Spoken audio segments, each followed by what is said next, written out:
Given the fact that this is my house, the chances of that happening were extremely high. I stare down into her big green eyes. Hey. She looks familiar. I do a quick mental search, trying to produce a name, but only come up with blanks. Which probably means I haven't slept with her recently. When it comes to the ladies, I've come up with an algorithm that I've perfected over the last 3 years. It's simple, yet foolproof. I never screw the same girl more than 3 times in a 6-month period. If you do, you run the risk of entering into the murky territory of a quasi-relationship or a friends with benefits situation. I'm not looking for any attachments at this point. Even casual ones. I'm at Whitmore to earn a degree and prepare for the pros. I'm focused on getting bigger, faster, and stronger. The NHL is no place for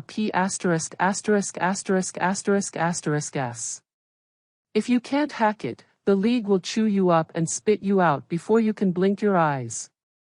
I have no intention of allowing that to happen. I've worked too hard to crash and burn at this point. Or get distracted. In a surprisingly bold move, Blondie slides her hand from my chest to my package and gives it a firm squeeze to let me know she means business. I have no doubts that if I asked her to drop to her knees and suck me off in front of all these people, she would do it in a heartbeat. Other than a thong, the girl grinding away on Cooper's lap is naked. My first year playing juniors, when a girl offered to have no strings attached sex, I'd thought I'd hit the flipping jackpot. Less than 5 minutes later, I'd blown my load and was ready for round 2.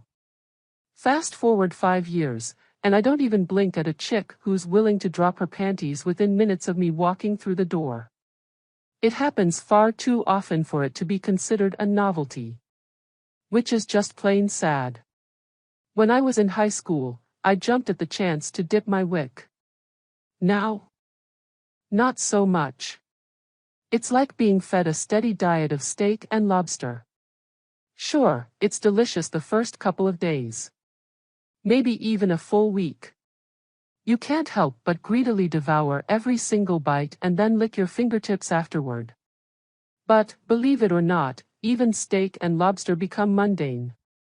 Most guys, no matter what their age, would give their left nut to be in my skates. To have their pick of any girl. Or, more often than not, girls. And here I am, limp D****** K in hand. Actually, limp D***** K in her hand. Sex has become something I do to take the edge off when I'm feeling stressed. It's my version of a relaxation technique. For F******K's sake, I'm 23 years old. I'm in the S*****L prime of my life. I should be ecstatic when any girl wants to spread her legs for me. What I shouldn't be is bored. And I sure as hell shouldn't be mentally running through the drills we'll be doing when I lead a captain's practice. I pry her fingers from my junk and shake my head. Sorry, I've got some S***T to take care of. And that S***T would be school. I have 40 pages of reading that needs to be finished up by tomorrow morning. Blondie pouts and bats her mascara-laden lashes. Maybe later, she coos in a baby voice. Fuck. That is such a turn-off. Why do chicks do that? No, seriously. It's a legitimate question. Why do they do that? It's like nails on a chalkboard. I'm tempted to answer back in a ridiculous, lispy-sounding voice. But I don't. I'm not that big of an asshole.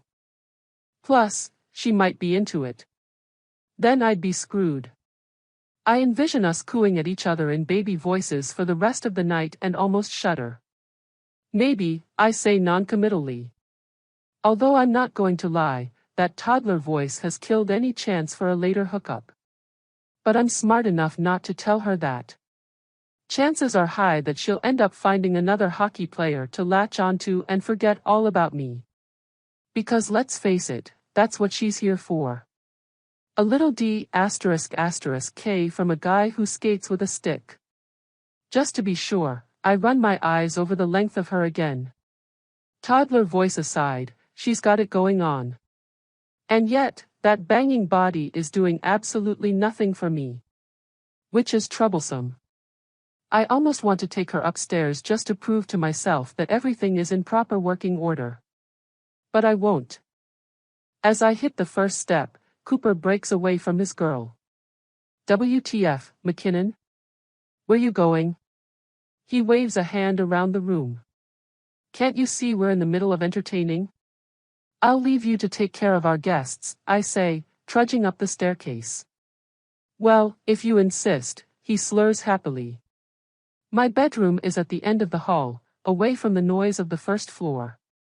As a general rule, no one is allowed on the second floor except for the guys who live here.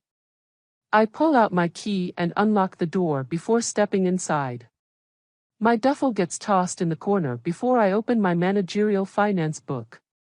I thought I'd have a chance to plow through some of the reading over the weekend, but my dad and I were on the go the entire time. Meeting people from the Milwaukee organization, hitting a team party, checking out a few condos near the lakefront. Just getting the general lay of the land. On the plane ride home, I had every intention of being productive, but ended up sacking out once we hit cruising altitude. 3 hours later, there's a knock on the door. Normally an interruption would piss me off, but after slogging through 30 pages, my eyes have glazed over, and I'm fighting to stay awake. This material is mind-numbingly boring, and that's not helping matters. It's open, I call out, expecting Cooper to try cajoling me back downstairs. When that guy's shit-faced, he wants everyone else to be just as hammered as he is. I've never seen anyone put away alcohol the way he does. It's almost as impressive as it is scary. And yet, he's somehow able to wake up for morning practice bright-eyed and bushy-tailed like he wasn't just wasted 6 hours ago. Someone from the biology department really needs to do a case study on him, 'cause that S***T just ain't normal. When I suck down alcohol like that, the next morning I'm like a newborn colt on the ice who can't keep his legs under him. It's not a pretty sight. Which is why I don't do it. Been there, done that. Moving on. The door swings open to reveal Blondie with the toddler voice. And she's not alone. She's brought a friend. I raise my brows in interest as they step inside the room. In the 3 hours since I've seen her, Blondie has managed to lose most of her clothing. The brunette she's with appears to be in the same predicament. They stand in lacy bras and barely their thongs with their hands entwined. My gaze roves over them appreciatively. How could it not? Their tummies are flat and toned. Hips are nicely rounded. T***s jiggle enticingly as they saunter toward the bed where I'm currently sprawled. I should be a man of steel over here. I haven't gotten laid in 3 weeks. Which is almost unheard of. I haven't gone that long without S***X since I first started having it. But there's nothing. Not even a twitch. Which begs the question, what the hell is wrong with me? It must be the stress of school and the skating regimen I'm on. Even though I'm already under contract with Milwaukee and don't have to worry about the NHL draft later this year, I'm still under a lot of pressure to perform this season. National championships don't bring themselves home. I'd be concerned that I have some serious erectile dysfunction issues happening, except there's one chick who gets me hard every time I lay eyes on her. Rather ironically, she wants nothing to do with me. I think she'd claw my eyes out if I laid one solitary finger on her. Actually, all I have to do is stare in her direction, and she bares her teeth at me. Maybe these girls are exactly what I need to relieve some of my pent-up stress. It certainly can't hurt. Decision made, I slam my finance book closed and toss it to the floor where it lands with a loud thud. I fold my arms behind my head and smile at the girls in silent invitation. And the rest, shall we say, is history.